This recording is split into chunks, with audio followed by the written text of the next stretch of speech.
Hey guys, வணக்கம். நீங்க பார்த்துருக்கிறது அனிஸ்டெக் தமிழ். இன்னைக்கு நம்ம வீடியோல என்ன பார்க்க போறோம் அப்படின்னா, சாம்சங்ல இந்த ஃபிளாக்ஷிப் மாடல் இருக்கு பாத்தீங்களா, S24 Ultra, S25 Ultra. So இந்த மாதிரி S சீரிஸ்ல இப்போ ஃபிளாக்ஷிப்ல வர சில ஃபோன்ஸ்ல வந்து திடீர்னு பார்த்தீங்க அப்படின்னா அந்த க்ரீன் நான் இப்போ ஸ்க்ரீனில் ஷோ பண்ணுற மாதிரி க்ரீன் டிஸ்பிளேயாக மாறிடும். ஓகேவா?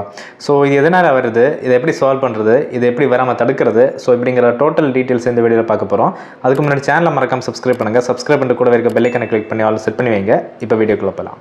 ஓகே, இந்த ப்ராப்ளம் சொல்யூஷன் கண்டென்ட் பற்றி நம்ம போடுறது எல்லாமே சர்வீஸ் சென்டர் பேஸ்ட் சொல்யூஷன் தான். பிகாஸ் நானே சர்வீஸ் சென்டர் தான் ஒர்க் பண்ணிட்டு இருக்கேன். ஸோ அதை பேஸ் பண்ணி எங்கள் சர்வீஸ் சென்டரில் எந்த மாதிரி ஒர்க் நடக்குமோ அதை பேஸ் பண்ணி தான் இந்த வீடியோ நான் மேக் பண்ணிட்டு இருக்கேன்.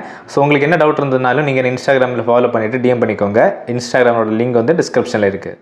ஓகே, இப்போ மோஸ்ட்டாக பார்த்திங்க அப்படின்னா அந்த சாம்சங் ஃப்ளாக்ஷிப் மாடல் மொபைல்ஸில் வந்து இந்த க்ரீன் டிஸ்பிளே எதனால் வருது அப்படின்னா ஆஃப்டர் அப்டேட்டுக்கு அப்புறமா தான். ஸோ ஆஃப்டர் அப்டேட்டுக்கு அப்புறமா வர ஒரு பக்னால தான். ஸோ இது பார்த்திங்கன்னா டிஸ்பிளேயில் இருக்க முக்கியமான லைன்ஸ் வந்து டேமேஜ் பண்ணுற காரணத்தினால ஸோ உங்களுக்கு இந்த கிராஃபிக்ஸ் இந்த ப்ராப்ளம் வந்துடும். ஓகேவா?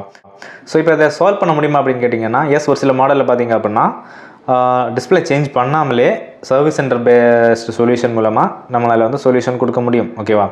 பட் பார்த்திங்க அப்படின்னா அதுக்கப்புறமா நிறைய கண்டிஷன்ஸ் இருக்குது. நீங்கள் அந்த மாதிரி டிஸ்பிளே சேஞ்ச் பண்ணாமல் அந்த க்ரீன் டிஸ்பிளே ப்ராப்ளத்தை நீங்கள் சால்வ் பண்ணுறீங்க அப்படிங்கிற பட்சத்தில் நெக்ஸ்ட் வந்து கண்டிப்பாக நீங்கள் ஃபோனை அப்டேட் பண்ணக்கூடாது. ஸோ முடிஞ்ச அளவுக்கு கேமிங், இந்த மாதிரி ஹெவியான கேமிங்ஸ் எல்லாமே பார்த்திங்கன்னா நீங்கள் அந்த ஃபோனில் வந்து புஷ் பண்ணக்கூடாது. ஃபோன் ஹீட் ஆகாமல் பார்த்துக்கணும். ஸோ இந்த மாதிரி ஒரு சில விஷயங்கள் இருக்குது. நம்மளால் நார்மலாக அந்த மாதிரி பண்ண முடியாது. ஓகேவா? கண்டிப்பாக பார்த்திங்கன்னா ஒரு சில பேர் ஆட்டோ அப்டேட் ஆன் பண்ணி வைப்பாங்க. ஸோ அடுத்த அப்டேட் வந்ததும் தானாக அப்டேட் ஆயிரும். அப்டேட் ஆச்சுன்னா எகெயின் இந்த ப்ராப்ளம் கண்டிப்பாக வந்துடும். ஓகேவா?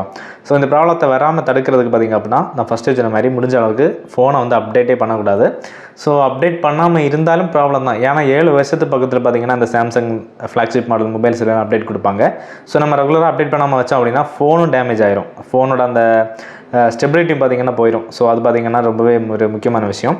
ஸோ இப்படிங்கிற பட்சத்தில் இந்த ப்ராப்ளத்திலிருந்து எப்படி விடுபடுறது அப்படின்னு கேட்டிங்க அப்படின்னா, எஸ், கண்டிப்பாக நீங்கள் டிஸ்பிளே சேஞ்ச் பண்ணி தான் ஆகணும். ஓகேவா? ஏன்னா இப்போ மார்க்கெட்டில் பார்த்திங்க அப்படின்னா உங்களுக்கு வந்து இந்த மாதிரி ஒரிஜினல் டிஸ்பிளேஸும் கிடைக்குது. சேம் டைம் உங்களுக்கு வந்து செகண்ட் குவாலிட்டியில் நல்ல பெஸ்ட்டான டிஸ்பிளேஸும் இருக்குது. ஓகேவா? ஸோ அதனால் நீங்கள் வந்து முடிஞ்ச அளவுக்கு டிஸ்பிளே இந்த மாதிரி க்ரீன் டிஸ்பிளே ப்ராப்ளம் வந்துச்சு அப்படின்னா நீங்கள் வந்து டிஸ்பிளே சேஞ்ச் பண்ணுறது ரொம்ப ரொம்ப பெட்டர். ஓகேவா?